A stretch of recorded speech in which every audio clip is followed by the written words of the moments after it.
Hello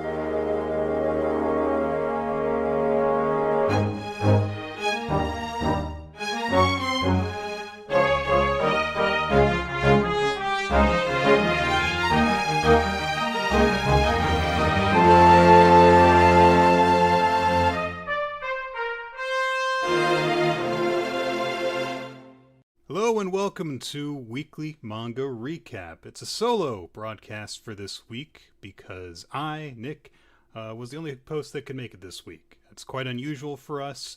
Normally when one of us can't make it, we just kind of decide to punt. And we did that last week, and we were going to do it again this week.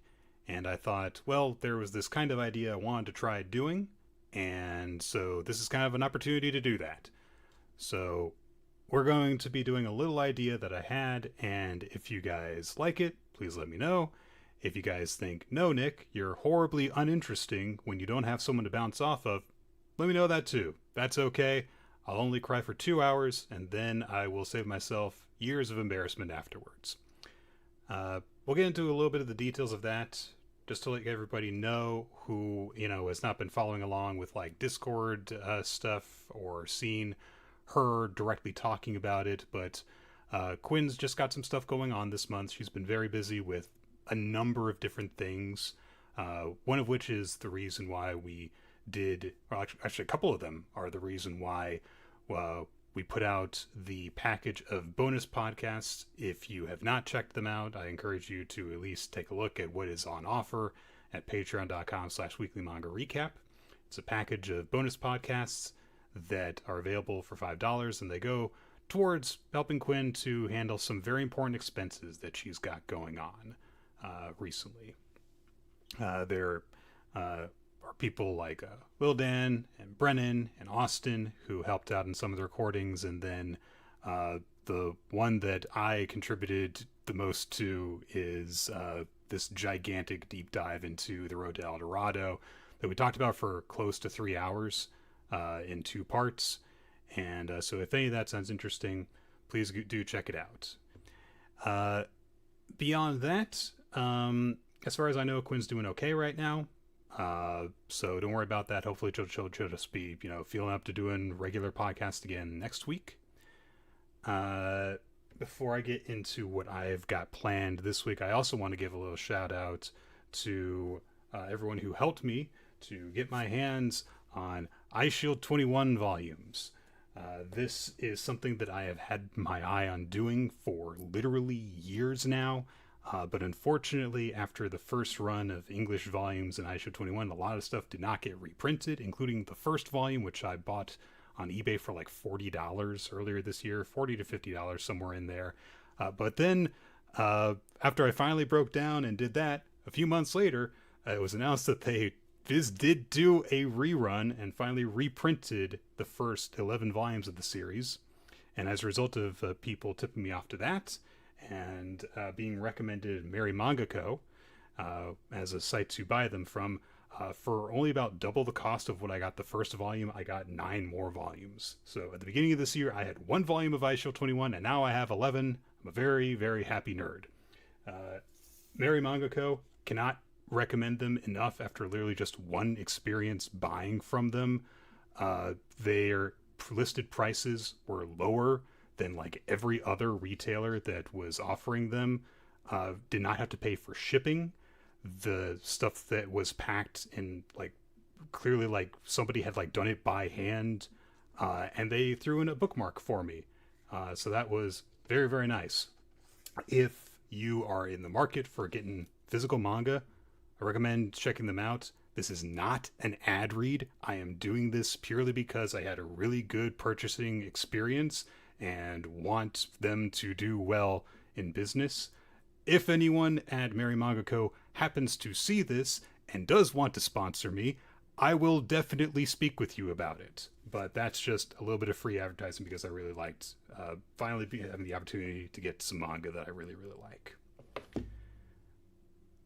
That out of the way, what I'm gonna be Marriagetoxin is the name of it, and if it shows up on here, there is the logo that they've got. So anyway, Here's the basic premise of what we're going to be doing today. I am going to be talking about this month's manga. October. My original plan was to cover everything that runs in Shonen Jump, but because I kind of only decided to do this episode on Sunday, I didn't have time to prepare for that. I don't know if it's a good idea for me to try and cover a bunch of manga that I have not been reading and to try and catch up on a half of the series that I have been skipping week to week. I did give a try at reading almost everything in Weekly Shonen Jump, including stuff I have not been reading, and was going to literally just give context free, well, I jumped in on this chapter and here's what happened.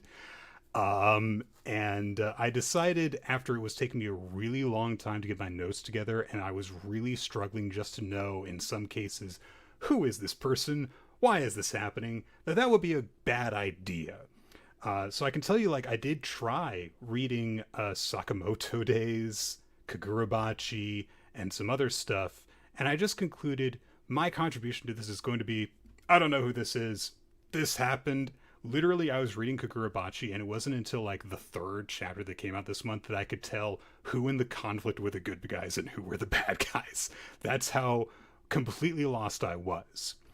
That being said, there were a few manga that I did read this way that I was able to tell what was going on enough that I decided to cover it. And in one case, there was a certain chapter in a certain series that I cannot not talk about after having read it, because there has to be a reason I put myself through that shit. So that's going to be the general idea. So in addition to all the stuff that we cover on Weekly Manga Recap, I'll talk about a few other things today. If you guys think it would be a bad idea for me to try and do that with everything else, let me know. If you think there's one or two series that I should just kind of add in addition to the WMR stuff, and you think that'd be a good balance, let me know. And if you want me to just stick to WMR stuff only, especially if you're concerned you don't want to listen to anything that's gonna get spoilery, then let me know on that. In terms of this episode, of course, usually stuff gets timestamped when the recording goes up, but because Quinn's not available today, I can also do this. And basically, when an image of a manga is up, that means that I'm going to be talking about that manga. And so if you see something come up that you don't want to be spoiled on, that you don't care about and don't want to listen to me talk about, then that image will be up. You'll know that I'm talking about that, and then you can mute me until the next image comes up, and then you know I'm talking about something else. All cool? Okay. So I'm going to start things off with just Weekly Shonen Jump stuff. One Piece, Chapter 1162 and 1163, God Valley Battle Royale, and Promise. So 1162 had the end of the cover page saga for Yamato's pilgrimage across Wano, setting up presumably generally where they're going to be if they ever come back into the main story. Then in the continuation of the flashback for the God Valley battle, we have Kuma and Kaido both getting their devil fruits at Big Mom's expense, funnily enough. Zebek makes a stand against Emu Saturn in order to let his wife and son Teach get away. Zebek is joined by Whitebeard and Kaido. They all begin fighting Emu Saturn, while Zebek references his promise to overthrow the world government. Captain John reveals his magnet powers, his magnet fruit powers, and tries to make off with all the treasure, but Ganzui shoots him, and seemingly also gets set to shoot Shiki in the back. I know that Captain John and Ganzui were part of the Thriller Bark saga and stuff like that. I don't know if it's I don't really care about who ends up with the treasure, though. I don't know how consequential that is, but I had to cover it because it's the only thing that really goes on that doesn't have directly to do with people showing up to try and punch Emu. Because directly after that happens, Garp and Roger and Big Mom, they all converge on the Emu fight, and so Some of them by accident, some of them deliberately. We get this big 6-way attack on Emu, which does damage Emu, but they're able to grab Zebek and use Domi Reversi on him, planning to send Zebek after his loved ones in an attempt to end the Davy line. So we've been in this flashback for a really long time. This is something that did actually really personally interest me, get me intrigued, because now we have a different context for the seemingly inevitable conflict between Harald and Zebek. It's going to be interesting if we see, hey, maybe Harald does kill Zebek, but the reason is because, he's trying to stop his evil-turned friend who is trying to kill literally his own family. And if that's what leads to Zebek's death, that could be dramatic and interesting. Yeah, that's it for One Piece. There were only 2 chapters this month, so that'll be that. Okay, and I gotta do this. I'm not used to streaming, so I'm sorry for any hiccups that we get. Okay, doop. There we go. Yeah, so we're doing it in this order, by the way. It's a completely different order than how we normally do weekly manga recap. I'm aware of that, but just trust me, I have a method to my madness. World Trigger! There was 1 chapter this month, which, if we're lucky, we get month to month for World Trigger now. 258, The Away Mission Test, Phase 2, Part 1. There's going to be so many numbers involved in World Trigger going forward. Just more groundwork being laid to establish the rules of the long-form battle between A rankers and B rankers. Jin, we are told, can use his side effect to gain information about the future, but he can't share it with his teammates. Osamu and the other B-rank agents scope out the environment, which is basically like a Japanese suburbs, and then they get into radio contact with all the other agents, decide who's going to be their commanding officer, which ends up being Kodera. Minamiya has Hughes test out how sturdy the terminals that they're defending are, and they estimate it'd take 1 agent several minutes of dedicated attacking to take 1 terminal down. Osamu proposes the idea of sacrificing half their terminals so that they aren't spread too thin trying to defend them all, which would lose them their numbers advantage over the A-rank agents. Everyone goes back and forth for a bit over the upsides and downsides of that strategy, but Kodera decides, yeah, let's go with that idea. And then the chapter ends on a very long sequence of just breaking down all the individual squads across both sides, which was very, very, very useful to me. And I'm going to bookmark that chapter and probably reference back to it multiple times over the next couple of years. Very excited to have World Trigger starting up, doing stuff that resembles rank wars again. So happy to see it. No more people being stuck in rooms, talking about stuff.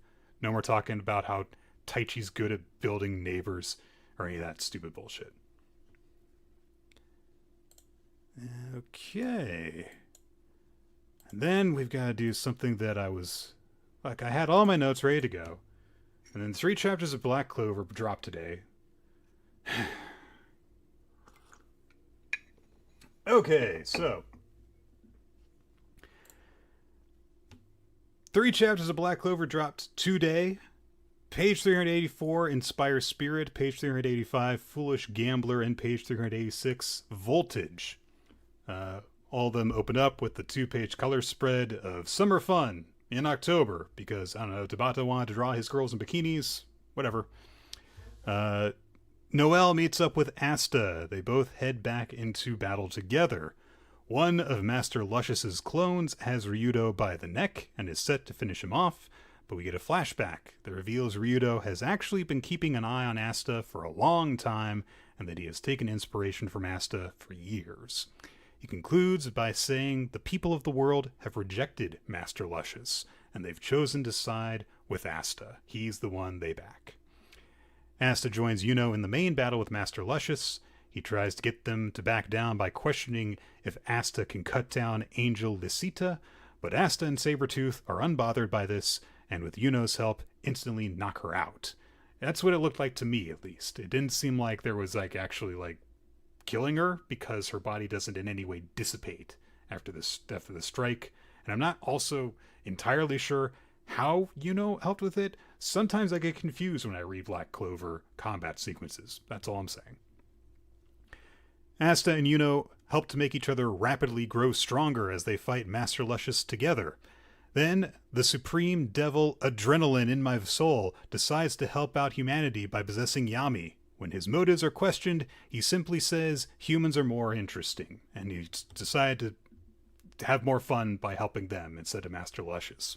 I don't know. I don't feel like we ever really got too much of a look into his character because of the way that this arc has been interrupted in various different forms. So that's definitely one of the subplots that I think kind of has lost its focus, just as a result of not getting consistent chapters. Powered up Yami, Ichika, and Nature Boy Ric Flair take down the huge angel monster thing that they're fighting. Master Luscious summons a huge orb of magic to blast the earth, aiming to force Asta and Yuno to deal with it, which will create an opening for him to attack. Very, very Gallic Gun kind of situation. But fortunately, Fuego Leon and Maria Leona, they spirit dive and beam battle against the huge blast of magic. They still don't have enough power until they call out for Leo, and all three siblings blow the magic apart, allowing Asta and Yuno to go after Master Luscious again, seemingly on the verge of finishing him off. I don't know. Feels like we were at this point 9 months ago, too, so I could be entirely off about how the battle is progressing at this stage. This is hard. I can't take breaks. I don't have anyone to cover for me so that I can, catch my breath and take drinks and stuff like that. Shit. Chainsaw Man. 2 chapters of Chainsaw Man this month. Chapter 217, Two Good People, and 218, Eat Me! Asa and Denji experience Asa's memories of her father's death. He was wounded in a devil attack, and after Asa's mother killed the devil with a rock, she sent Asa to go and get help. When Asa came back, she realized her mother had killed her father with the very same rock that she had used to kill the devil. Asa's mother later justified this by saying that they got a bigger insurance payout because of his death, and also, he was cheating on her, so really, can you blame her?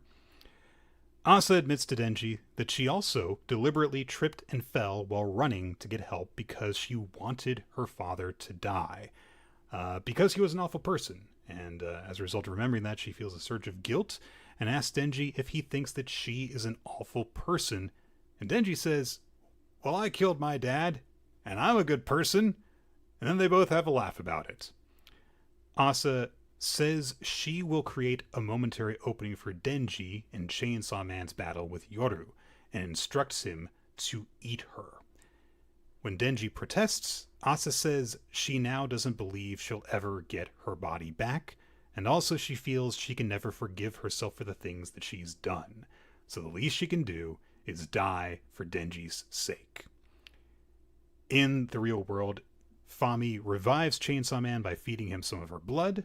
Yoru goes to stop this, but Asa takes control of her for a brief instant and makes her bang herself, blowing her head apart. Longsword Man cuts Asa's body apart. Lil D summons Gwili, who minces Asa's body, or Yoru's body, and they call for Chainsaw Man to eat her, only for him to cut off Fami, Lil D, and Longsword Man's heads, and seemingly kill Gwili. That bird did not look good at the end of it. That all happened very quickly right at the end. So, not too shockingly, Denji did not decide to just murder Asa.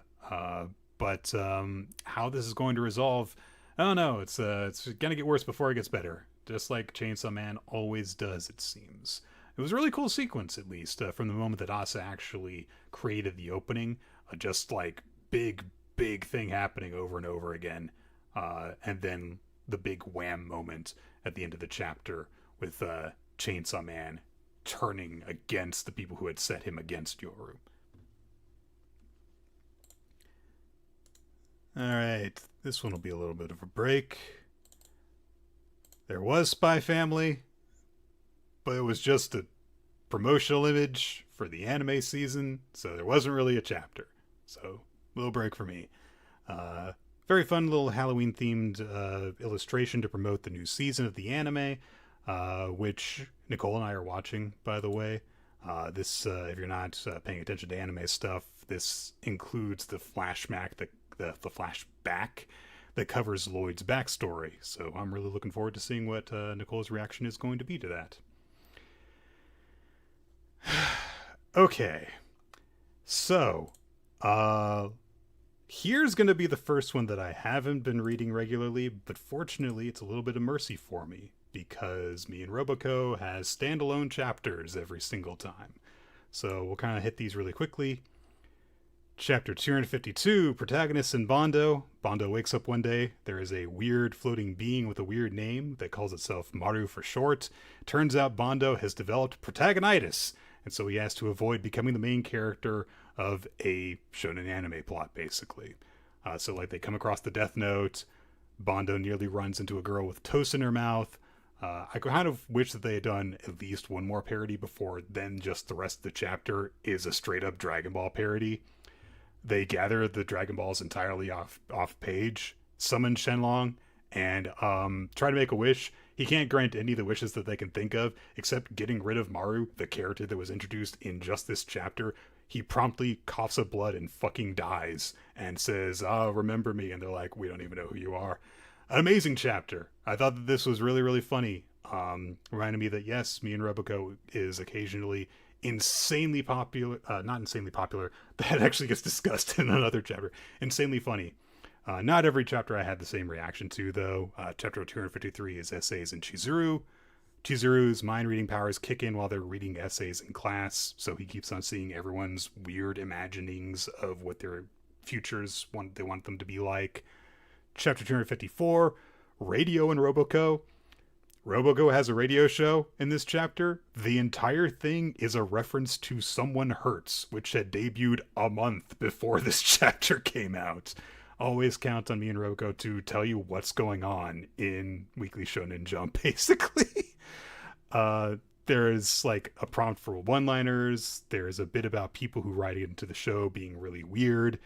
It ends on this heartfelt note that is a setup for another wacky joke in very me and Roboco fashion. Chapter 255, Belly Band and the Gang. The cast all try to come up with a blurb to put on volume 24 of the manga. Yes, this is all an advertisement for volume 24 of me and Roboco, which drops November 5th in Japan. I mean, what can you say about it? It's, yeah.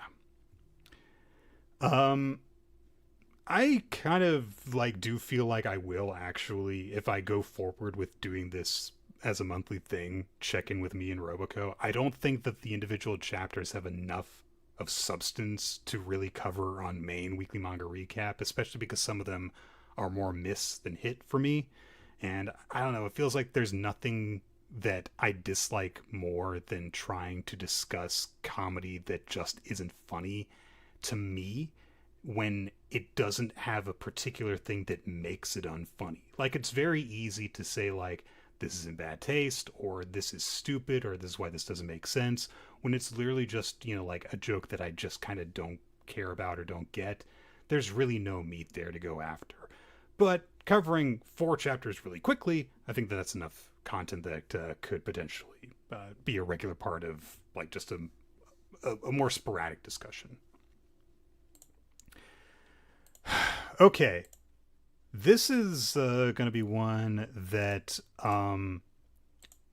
is probably going to be the most significant. So yeah, we covered the Elusive Samurai for a long time, and then about a year ago, Quinn and I both got really sick of it. So while I was reading through everything to cover in this, turns out the series is almost over. There was an announcement a week or two ago that the main story of Elusive Samurai is about to wrap up, although it's going to apparently run a little bit longer. It's not just going to end right here, but it's chapters 221, Compensation 1352, 222, The Trio 1352, 223, Tag 1352, 224, What I Have and You Don't 1352. So we are in the midst of the final battle with Ashikaga when this sequence of chapters starts off. It starts off with Kojiro and Ayako and Shina pressing the advantage against Takauji until Uesugi unleashes some sort of evil divine power. This is the big thing that I missed the context of. That gives Takauji a massive strength boost and also sickens and nauseates his opponents. They all start literally vomiting from how sickly it makes them. However, Uesugi also returns Fubuki to Tokiyuki's ranks.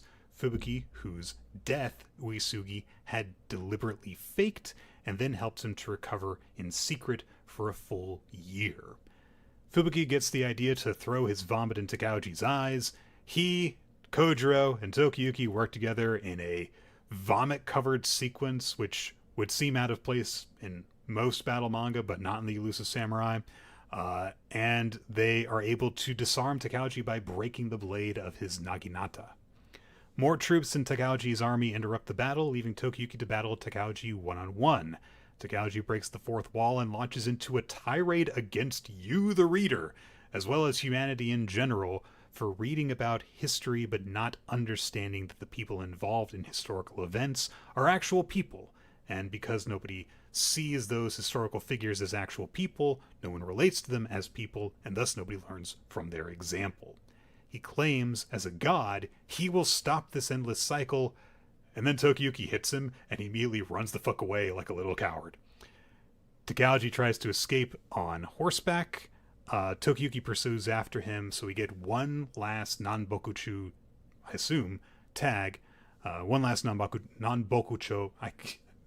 I ran out of, I stopped practicing saying that when we stopped reading the series. One last non-bokucho tag. This time with Tokiyuki in the role of the demon. Tokiyuki reflects on how Takauji would play tag with him when he was a child, and said this is the only time that he could feel innocent and happy, which now Tokiyuki recognizes how despicable he is, that the only time he could enjoy himself was playing with the child of a family he planned to betray and massacre. Which, I really appreciate that. That's, a note of, instead of looking at that as a sense of, oh, the good times we had together, what a huge monster you'd have to be to, do that and while planning someone's downfall and killing their whole family. In order to strike the demon on Takauji's back, Tokiyuki has to fire his arrow without malice in his heart.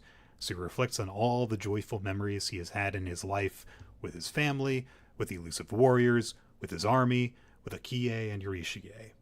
And it was during this sequence that I learned, and was not shocked to learn, honestly, that the love square with Ayako, Shizuku, and Mima, hair mending, I was not surprised when I saw that reveal at all. I was like, it did resolve that way. Okay, sure. Tokiyuki's arrow strikes Takauji's hand, and then pierces all the way up his arm to strike the demon on his back, which seemingly ends the battle. Hooray! By the way, I did a little bit of more looking now that I know that the series is approaching its end. Apparently Tokiyuki dies, the real historical Tokiyuki dies a year after this, and Takauji lives another 6 years. So I don't know how much from historical events we're going to deviate at this point. It's possible that Tokiyuki only killed the demon and not Takauji himself, maybe, but I guess we'll find out soon. I need to hang on.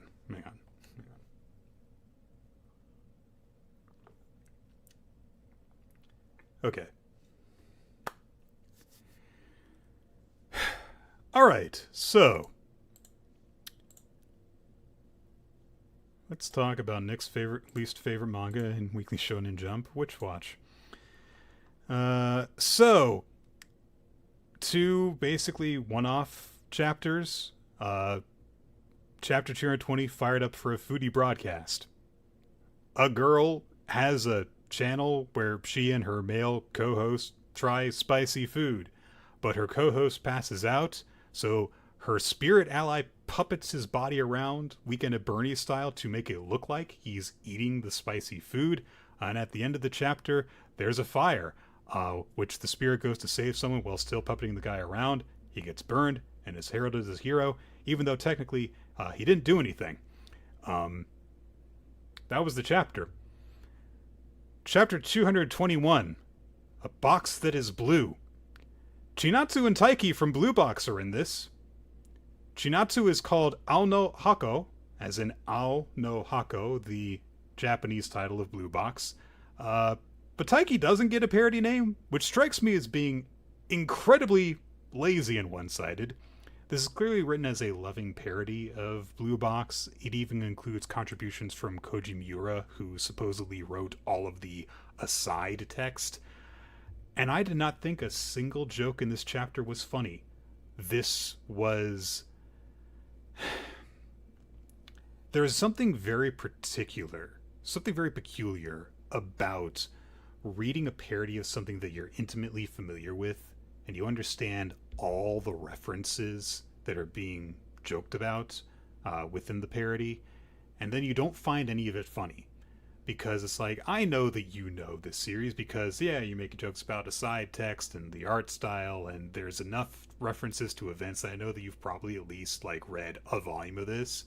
And yet, I don't find it funny. And there's something depressing about that. It's, you know, the opposite of how you feel when someone makes a referential joke where you can at least see the structure of it and see how it could be funny. It's just that the reference is lost on you. Which is, man... Like, we share this interest, but we don't share a sense of humor, and that's depressing. Then we actually get back into the proper couple of chapters of plot in this. 222 crashed through, and 223 finally said. Morihito's been in a slump because Nico has been away for a while, and also he doesn't know how to work through their weird-ass relationship, which apparently included him having to care for her as a little girl for a while. Great. Anyway, Nico's now back at the end of the first of those chapters, but Morihito still doesn't admit his feelings for her until a magic butterfly thing. I don't know. I haven't read this series. It flies into his chest, which unleashes the last lock on his heart, and he confesses that he loves Nico and gives her an emotional hug while flowers bloom all around them. She says nothing in response to this within the chapter, so I'm going to... I don't know how I'll react if it turns out that she's like, oh no, I don't want you to confess your love for me after all of that. Yeah. I don't like Witch Watch. That's it. Yeah. It's been an arc that has lasted for 90 chapters!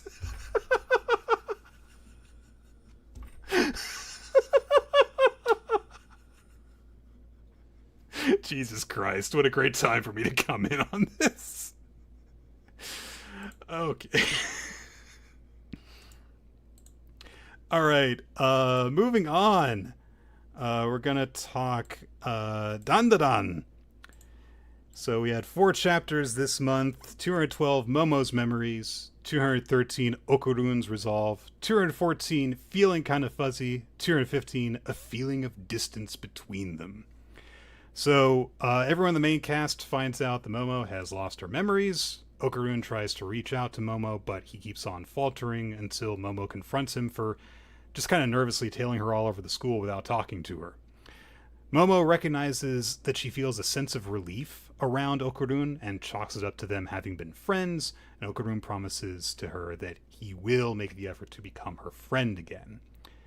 When Momo relearns that Okurun is into the occult, he tries to prove the existence of space aliens to her, but unfortunately both Vimola and Sakata's equipment is out of commission, so that doesn't really work out.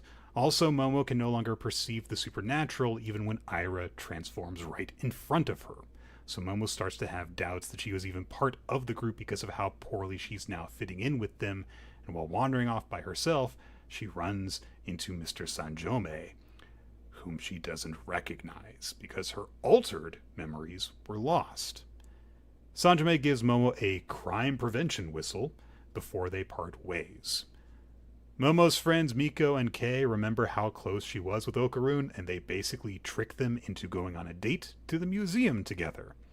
While walking home, Momo asks Okurun if he loves her, and he says that he does, which gets the two of them into one of their arguments because, of course, to her, he's basically still a stranger, so she thinks he's weird for doing it. To which Okurun says, you probably love me too, you just don't remember it. And they just get into one of their typical Momo and Okurun fights until they're interrupted by the arrival of a bandage-covered humanoid on a bicycle with an army of Serpoians. This was a very, very fun chapter. I really love the way that Miko and Kei just call Momo stupid for not going on a date with Okarun this whole time, and then trick them into going together by saying it's like, oh, it's a group thing, we'll all go together. And then as Okarun is being a big nerd talking about his paranormal theories from mummies and saying like maybe they're vessels for aliens, which definitely isn't going to pay off, let me tell you. Momo is like listening to him even though she doesn't actually believe in any of this stuff, but you can tell like, God, they've got this chemistry, they really like talking to each other, and Miko and Kei like just sneak off and leave them there, and they're literally like sneaking away in the background. So props to them. Really liked this sequence of chapters. I know that it has been like pulling teeth for Quinn, but I'm the only host of WMR on this week, so I can say it's been great. Great month of Dandadan. 10 out of 10. Okay. Next, we're going to talk about Blue Box. Yeah, chapter 214, Do Your Best. 215, That's Youth for You. 216, I'm gonna win. And 217, Want to take a detour? In the aftermath of losing to Haruto, then losing to Kudo, Taiki tries to keep his spirits up. He tells himself it's better actually to lose now because, you know, that gives him a reminder that he has stuff to work on. He'll cover his weaknesses, and he insists to himself that he's going to be okay. He then finds out Chinatsu is going to be getting a part-time job, meaning they'll have less time together, and his mother develops appendicitis, meaning that she'll be in the hospital for the week leading up to the regional qualifiers. Taiki, as a result, starts showing up later to practice because he has to do more at home, he has to prepare his own lunches, all that kind of thing while his mom is out. Chinatsu has a conversation with Iuzaki, her hot neighbor, who tells her that he's never had a committed relationship because he always puts badminton first, which seems to be the main reason that he gets some attention in all of this, is the fact that Taiki's got all this other stuff going on in his life, and badminton having to be the main priority could really start to affect everything else, or vice versa. The regional qualifier tournament bracket comes out, and Taiki has to go through Kyo in order to go to nationals. Ayame has a conversation with Kyo, and Kyo says that he really admires Taiki. He admires how hard he has worked and how much he's achieved, and that is why he wants to beat Taiki. Kyo tells Ayame that as the manager, she should root for them both. But if she can, Kyo says, I want you to root for me. Which, thank God, we got a little crumb of this relationship that has stalled out for the last several months. It's really good to have that. I really did have an "oh, that's very sweet" moment when Kyo said that to her. Kyo! Thank you. To help lighten up Taiki's mood from all the pressure he's been under, Hina takes him to the zoo, with Akari, Kudo, and Nina also tagging along. The five of them take part in some sort of contest where they sketch the animals that are in exhibits, which seems to improve Taiki's mood, especially when everyone, instead of drawing the wild boar, draws Taiki or draws a boar with Taiki's head, because that's what Inamata means. Taiki and Hina go to get some drinks. While they're away, the other three discuss how Taiki must be feeling as he nears the end of his high school badminton career. After getting the drinks, Hina stops Taiki from heading directly back, asking him to take a detour with her. Cliffhanger! Alright. So yeah, obviously a lot of badminton-focused stuff, a lot of very Taiki-heavy stuff. As we kind of get more into like just this aspect of Taiki's life, at least beginning to wind down, I have to say that I do wish that it weren't such a predominant focus of what's going on, because we have not gotten a lot of what's going on, not a lot of development relationship-wise with either he and Chinatsu or the ones that have been teased. I think that the big thing that on that end is going to get some progress or resolution is probably going to be between Hina and Taiki, which we'll see how that goes and how they both come out of it. It'd be really funny in a way if Hina just provides another distraction for Taiki, which causes him to lose in the tournament. I don't think that's going to happen, though. Okay. What's next? What's next? Next is Marriagetoxin. Oh no, wait, hang on. Is it? It's Akane-banashi. I misspoke. I gotta do that at least once an episode. Misspeak what's gonna happen next. Akane-banashi, story 177, even deeper. 178, purify by straining. 179, hell yeah. And 180, I wanted to measure. During her performance in the Zuyun Prize, Akane completely blows everybody away with how much she is able to immerse the audience in her story.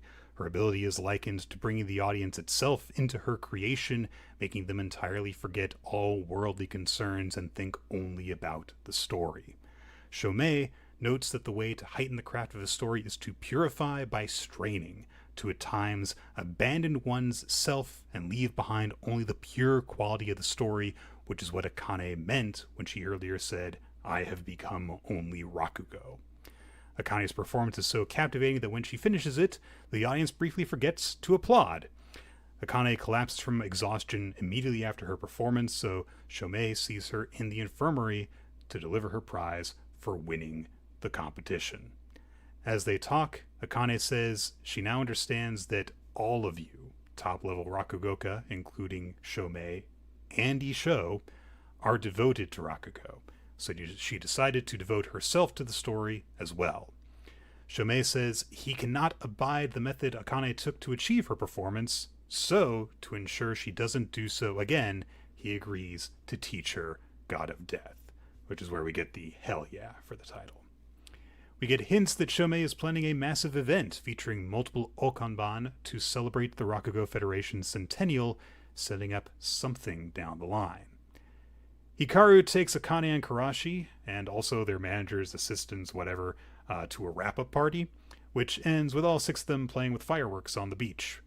Karashi and Hikaru share a private talk about their rivalry with Akane, whom they both recognize now outmatches them. In a flashback to the results of the Zuyun Prize, Shomei stated that his scoring reflects where he feels the contestants all stand. So Zenmai and the others are Futatsume level, Hikaru and Karashi are approaching Shinichi territory, but Akane, whom he scored 90 out of 100, shows signs of being ready for a specialty. Obviously, we haven't seen the feedback that Isho has to give to Akane for her performance. What we saw in one of these chapters, I believe it was in story 177, was him smirking evilly when he was watching the stream. Or the broadcast, whatever you want to call it. And so that, I'm sure, is going to get addressed, but in general, it's just kind of been nice to see Akane's triumph after all the hardship and hard work that she put in order to achieve this. It's been a little while since our hero got a big win like this, so good stuff. Now we are going to do Marriagetoxin, so let's bring that one up. Okay. So we had chapters 142, 143, and 144 this month. So Garo tries to break his way out of the sanctuary. He's able to fight his way to the top and bust through an exit hatch, only to learn that the facility is surrounded by stormy oceans, which have been permanently affected by the wind user. Tonako Dogo, the warden of the facility, confronts Garo as his snake collar triggers, causing him to collapse. And her underling Tokuro sicks a bunch of monkeys on Garo, very intimidating, that bind his movement. Garo and PK are then thrown into the Pit of Dregs, the deepest level of the sanctuary, and trapped there with Toshiro Dogo. We're briefly introduced to the Beast King of the Sanctuary, Free Love, before Tonoko has her giant wolf bite his arms off and kill the fuck out of him. That is absolutely going on my Bleach Memorial Award for her arms getting taken off. Just give me a hug, bites the arms off. Yeah, just showing off a big muscly guy to show that Tonoko is not to be fucked with. Despite the demonstration of power, Tokuro, who is an idiot, plans to backstab Tonoko when the time is right. That is not going to work out for you, dude. Down in the Pit of Dregs, Toshiro mocks Garo for winding up in the sanctuary, But when Garo begs him for help after trying and failing to climb up out of the pit, Toshiro gives him some advice by revealing Garo's weakness. He tips off his opponents by injecting himself with his doping syringes. So to get stronger, Toshiro says Garo must mix toxins within his own body to keep his next move a secret. When Garo says all the poisons in his body have been neutralized, Toshiro coughs up an egg that contains Garo's blood, poison and all, and offers it to Garo. I mean, sure, if you want to just like keep that around with you at all times, that's fine. Marriagetoxin is a bit of a weird, battle series. So to have our first like real proper power up for our protagonists like this, we'll see how it turns out. If there's going to be like a very visible change in the way Garo fights going forward. Oh, this is going to be fun. Okay, hang on.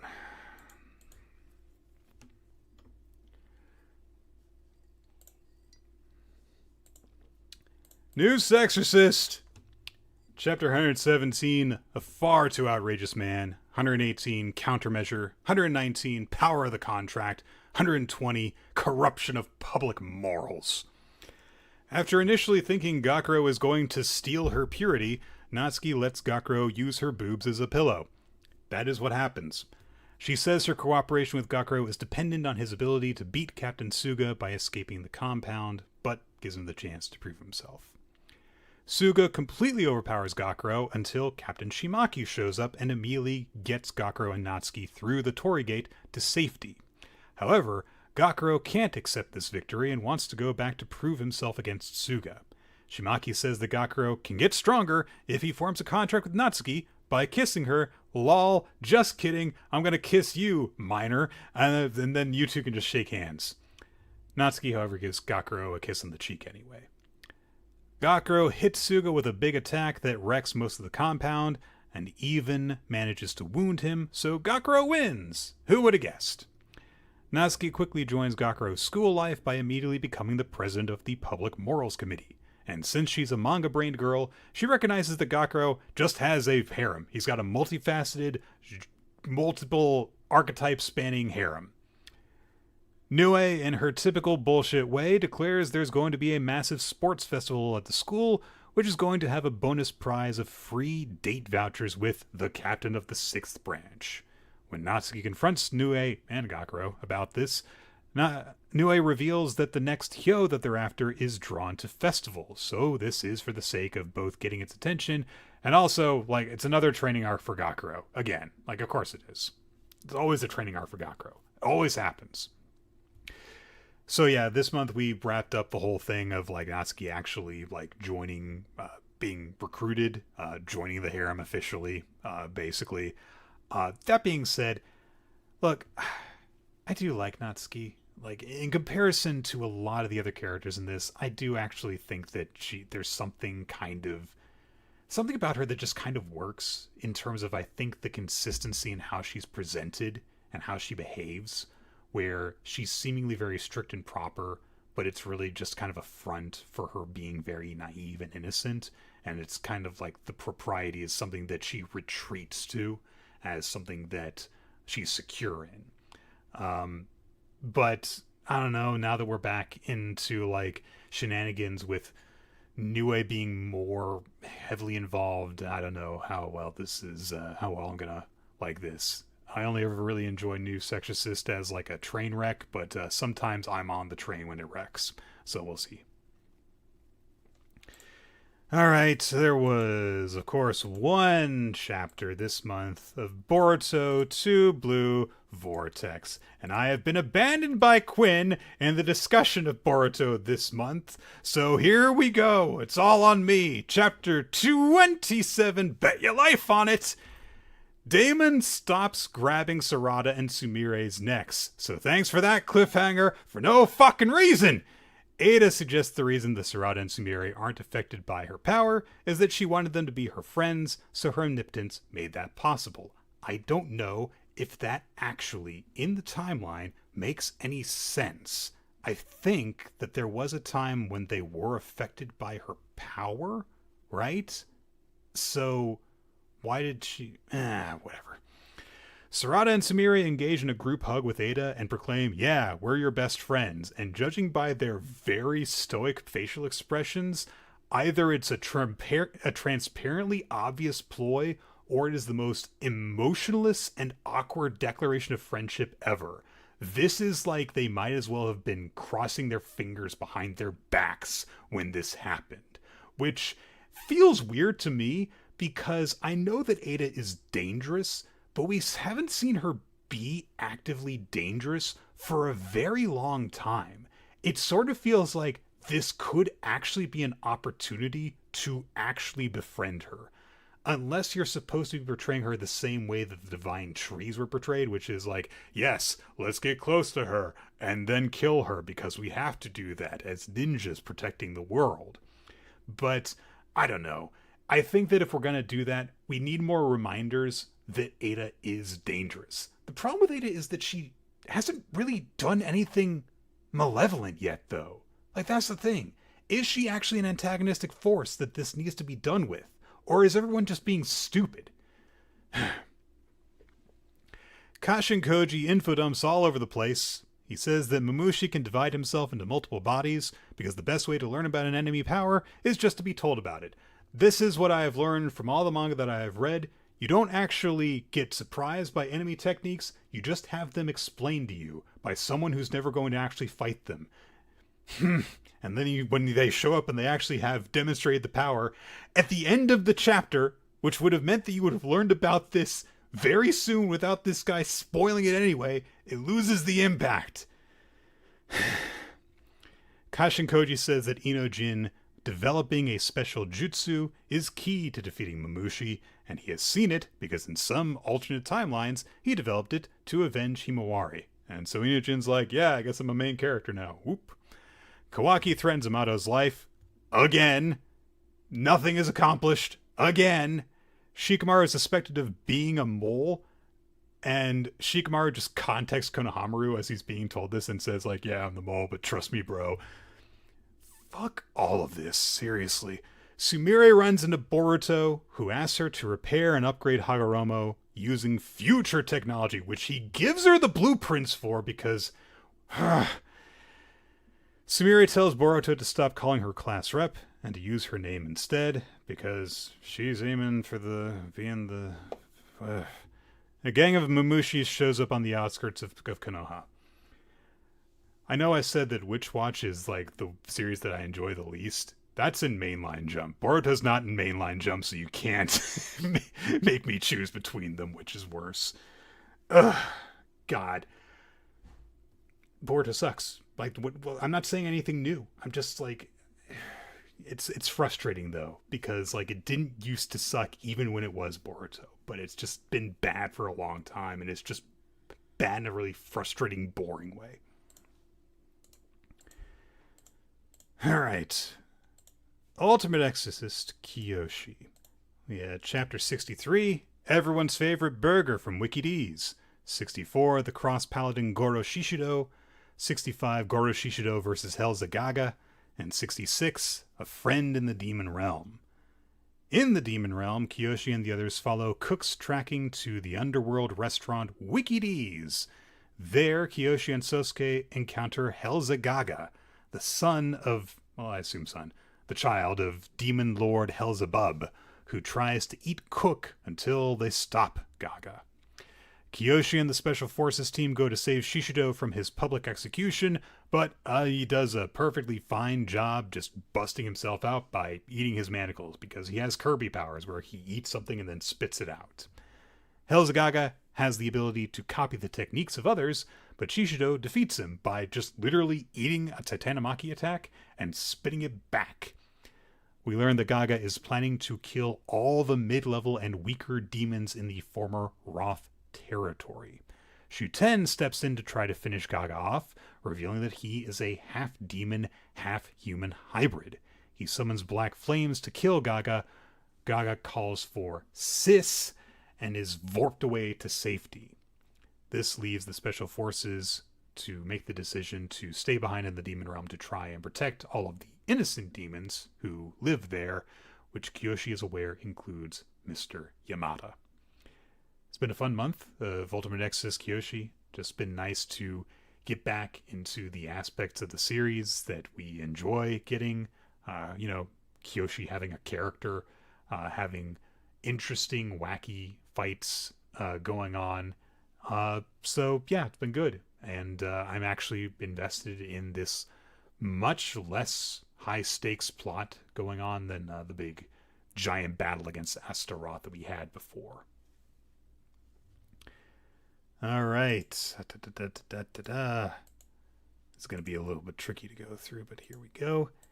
Hima-Ten. We had chapter number 61, Himeno's Holiday. Number 62, What to Do on Xmas. Number 63, Christmas Presents. And number 64, Honoka's Workplace. So, first of these chapters, Iamori helps Himeno learn to swim. She just kind of figures it out herself, and we get more Himeno fan service. That's basically it. But she agrees to give Iamori some relationship advice.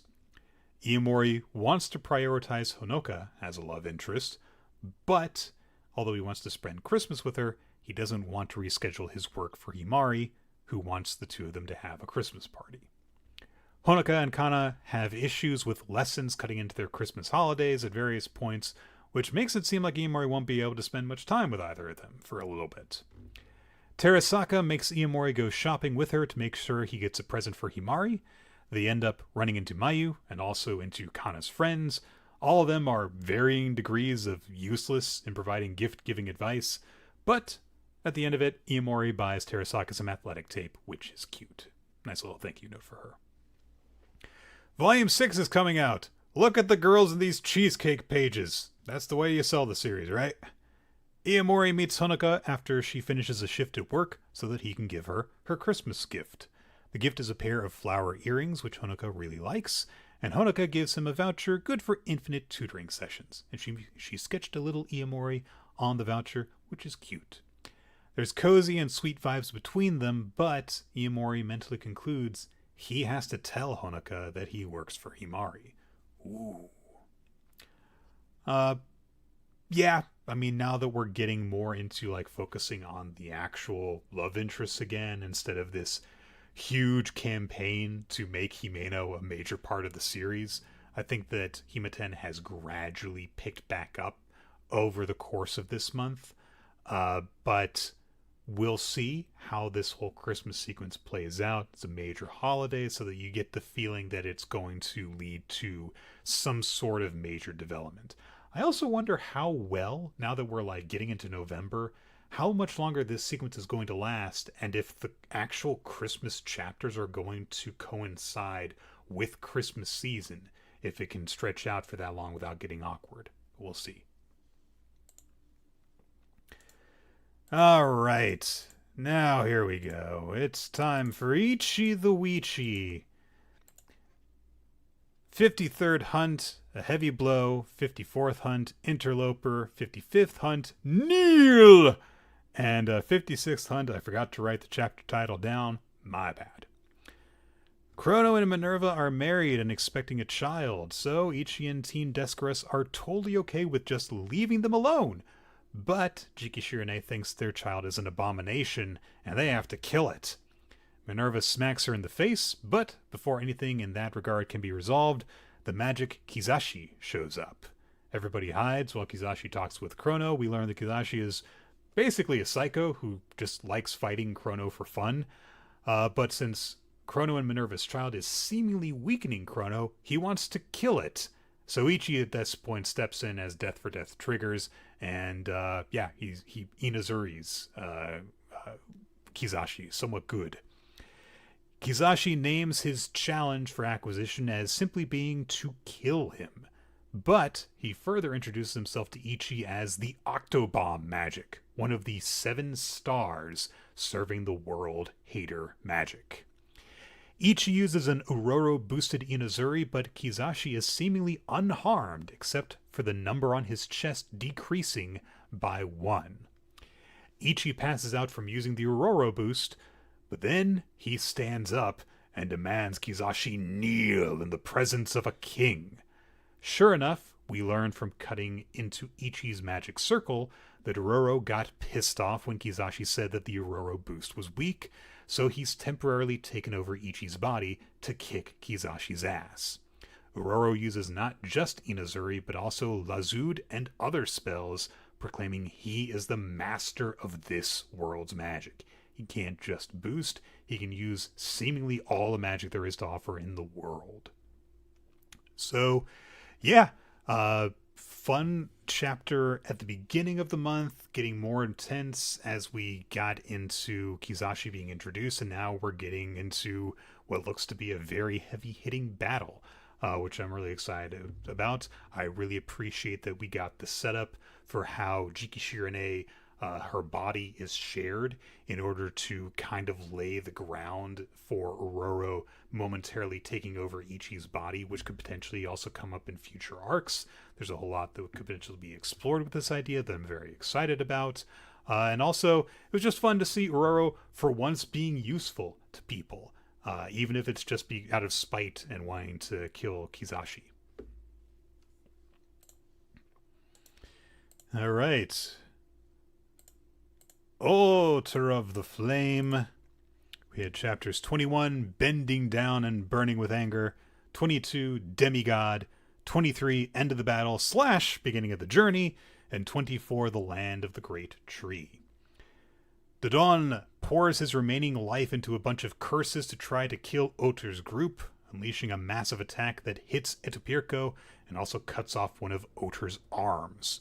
To save everyone, Filgia fuses with Oter's spirit, giving him an uber-strong demonic form that kills the hell out of Dandadan until Etupirco, who had used heroic vigor and is totally fine, gives him a hug and calms him down. The Frozen King, when informed of Dandadan's passing, declares he was the most honest person he ever met. Dandadan's whole motivation for wanting to torment people so that their true expressions come out is that he believes that's the only time that people aren't actually faking their thoughts and emotions. Oter gets his arm stitched back on, but Filgia has gone dormant and won't talk to him. Kutane officially joins the party, and they head to meet the leader of the Sleipnir's fifth hoof, the elven leader Erder the Evergreen. In this world, elves are not sexually dimorphic, which means they all have big boobies. Elves, particularly Erder, are hostile to outsiders, and she does not take kindly when Oter and company show up and interrupt a battle with the Ice Kingdom. We also meet Erder's younger sister, I think, Verda, who is much friendlier to Oter, and we also learn that Erder is a spirit user who is bonded with Jormungandr, the tree spirit. Lots of very famous Viking references in the introduction to the elves, including Yggdrasil, the world tree. Making Jormungandr a tree spirit is interesting, and I wonder if it's going to take on any snake-like form at all as we see it, but I guess we'll see. I don't know how much of Oter the Flame is left. It feels like it is constantly on the verge of ending in 5 chapters, but we have not gotten any announcement. I was thinking that like 2 months ago, that it was not long for this world, and it keeps on just kind of gradually like chugging along. So we'll see how much longer this goes, I guess. All right. What's next? I keep on... yes. So here is one that we do know is ending. Ping-Pong Peril. It was announced at the beginning of this month, roughly speaking, that it would soon be entering its final battle, which was not really a surprise. Ping-Pong Peril was definitely something that Quinn and I both knew was not going to be long for this world because it's just such a strange idea, but has been very fun the entire time that we have been covering it. Chapter 13, The Genius and the Snake. 14, Hatred and ... 15, Space Ping-Pongers. And 16, As Long as You're the Winner. Taira gets several bystanders to carry him cavalry battle style in his intersection battle with Hebizuka, but has to abandon the cavalry when Hebizuka starts hitting service aces from one block to another. Taira runs through traffic to return Hebizuka's serve, and his determination and skill eventually get Hebizuka to let go of his hatred and concede the match. Taira wins, and all but the final $1,000,000 of his debt is now earned. He and Mutsuki get dancing to celebrate, but Taira accidentally there was drinks for just the two of them, and he somehow got spiked. When he wakes up, he is in a spaceship heading to his final Ping-Pong Peril match. I can't believe Quinn and I did not discuss these two chapters, as they had a ping-pong match in space. The match takes place initially on the space station pivot against a mysterious figure in a spacesuit. Taira gets an early lead until his opponent opens the outside hatch, which blows Taira into space with the explosive decompression. The match continues outside the space station, using the debris falling from the space station as the surfaces to hit the ball off of. Taira continues the battle even as the ship descends towards the Earth's atmosphere, as Mutsuki tells him to get back inside so that they can get to safety. But Taira tells Mutsuki to escape on her own and says he wants Momo to be able to live in peace even if he can't survive. He wins the Ping-Pong Peril match, but loses his anchor to the station and starts to drift into space until a massive ship arrives to save him. There's been constant references in this that there are literal aliens involved in the administration of Ping-Pong Peril. We'll see if that turns out to just be the case. This was getting into, it seems like we're getting severely into Mirai the Robot territory from Time Paradox Ghost Rider, where it's just like, look, there was gonna be some gradual build up to these wild twists, but here they all are in one go. I know that Ping-Pong Peril's got like 1, maybe 2 chapters left at this point, but I don't think there's been a single bad one in the entire time. It's been very, very fun. All right, we're getting close to the last series here, so we're going to do Someone Hurts. Chapter 4, Fun Duo, in which Mimei and Mizuo work a shift at a cafe belonging to Mizuo's friend Natsu, who is a listener of Monmid as well. Chapter 5, Matching Pair. Mimei and Mizuo go out and buy matching radios so that they can listen to Monmid and also be on the phone together. And it turns out Mizuo has had a radio the whole time. Chapter 6, I'm Double Dribbling. Mimei helps Mizuo to prepare for the sports festival by teaching her how to shoot hoops. But then, when the day comes, she has to deal with people actually trying to stop her from scoring, so she misses every shot, which is a very fun final page. Chapter 7, After All, I'm a Rival. Mimei wants some Mon-Mid merch, but they're sold out. Mizuo notices he's a bit down in the dumps when they run into each other, and she starts to worry that he's not into Mon-Mid anymore.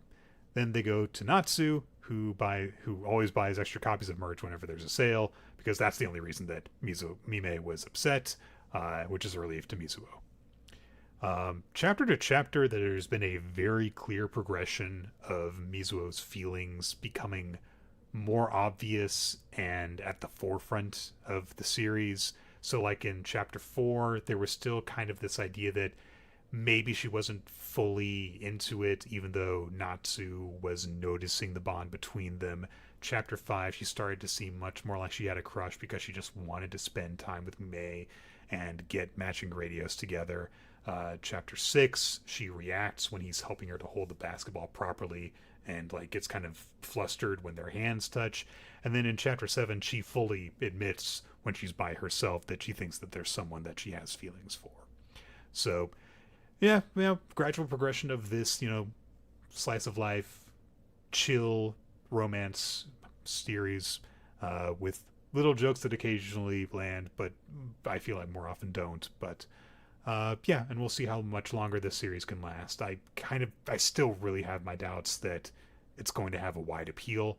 We'll have a much better idea of that in just like another week or two as we start to see the series start to actually like get ranked properly in Jump. Okay. And that brings us to the series that just debuted this week. Gonron Egg. Chapter 1, Egg of God. We're going to go kind of very broad strokes on this because I don't really know how well I can effectively cover a 50-page chapter here without it just taking up a huge portion of this episode. Humanity has been conquered by beings known as Dracarches, or Dracarchs. I'm not sure how you're supposed to say it yet. Those humans who survive live only as slaves to the Dracarchs, including a boy named Gonron. Gonron finds and befriends an egg, yes, an egg, named Oma, who is the rightful prince of Dracarchs, whose peaceful father was killed in an uprising immediately preceding the downfall of humanity. So Oma gets fed by feeding off of Gonron's energy when they're touching, so Gonron kind of hides him in secret, and just kind of like eats while holding the egg so that it can leech off of some of the strength that he gains. Oma, despite being an egg, can talk, by the way. Gonron looks after him until he is discovered. The other slaves just totally narc on him, turn him into their Dracarch master, who demands that Oma give himself up and just despair. And Oma is like, no, you can do whatever you want with me as long as you, Gonron says, you can do whatever you want with me so long as you spare Oma. They fully cut his head off, which was a surprise to me that it went that hard on the sacrifice. This causes Oma's powers to awaken. The egg hatches enough for a single eye to come out. A strange fog comes out of the egg, which bonds him with a revived Gonron and gives him the power to kill the fuck out of this demon. Makes him look like this kind of bone-covered knight, basically. And that's where we leave off with, Gonron and Oma have vowed to protect each other, and that promise extends basically to needing to kill the current king of the Dracarches in order to save the world. So the journey begins. It's another series with, a human protagonist with a monstrous partner. They have a bond. We've seen this happen a number of times in the last series recently. What seems to set this one apart is the style of the art, and also that it's willing to just get really grody with it. Not pulling any punches with Gonron fully getting his head chopped off, for example. We'll see how it goes. It's kind of hard to judge fantasy adventure series like this when they don't immediately grab me. And that's it. So, yeah, I managed to actually get through that kind of quickly. So I guess all the prep time I did was worth it. If I had to name a favorite series this week, I would say... if it qualified, I would actually probably say the Elusive Samurai. I thought that the chapter that I read in preparation for this was actually very good. But out of our regular stuff, I will go with Dandadan. I thought that the stuff between Momo no Karun and Momo's friends was very cute and fun. MVP, I think I'm going to go... let's see. I'm going to go with Uroro from Ichi the Witch. So I will go on that. And let's see. I don't have... let's see. Do we have results on the voting for this week? Let's see. Sorry.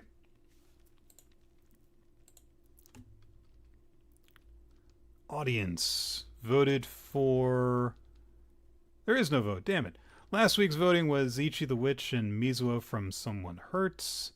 Looks like it is Uroro, probably, for this week.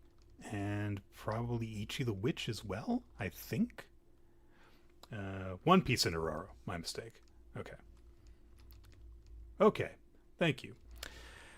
So that's gonna do it. I am going to call it here. So, like I said previously, if you think this idea of doing like kind of an extra monthly look at stuff in this format is a good idea, if you like to see it as, I don't know, additional Patreon bonus content, if you like to see it as just like a regular stream that I do, let me know. If you would like me to tweak what stuff I do and do not cover, also let me know. And I will take that into consideration if I'm going to do that again. My voice is a little bit shot because I've been talking almost continuously for an hour. So I'm going to hopefully learn to pace myself a little better if I do this again. And regular plugs gonna happen. Follow us on social media. On BlueSky, I'm Nick F. Time. Quinn is Rolo T. And also there's the WMR podcast account. And there's also the WMR Votes account if you want to make your voice heard on what you feel is the best chapter of the week, what you feel is the best who the MVP character of the week is. Do that. We are on Patreon, patreon.com/weekly manga recap if you want to get additional content and help to financially support the show. We broadcast live from twitch.tv/rolot normally. So that'll be week to week, beginning again next week at the usual time of around 7:30 to 8 Eastern time. You can also join the Discord wherever this is posted, and you'll get a word whenever the stream goes live if you do that. But else, want to thank everyone who's helped support the show and helps make it what it is. Ninja X3i for helping us to just remember things that we normally do not do a good job of keeping track of, and continuing to run, all the tracking stuff on the Google Doc and everything like that. Mileage X Tillits and Wednesday.Cheddar for creating the opening sequence of the video version of the podcast, and Steve Mann for occasionally doing title cards for the video version as well. Everything gets posted to weeklymanga.podbean.com, as well as on iTunes and Spotify and anything that's got a podcast kind of feed. And the video version's on youtube.com/weekly manga recap. So we'll see if I do this again. Until next time, though, I'm Nick, and I hope you guys had a good time tonight. Catch you guys later.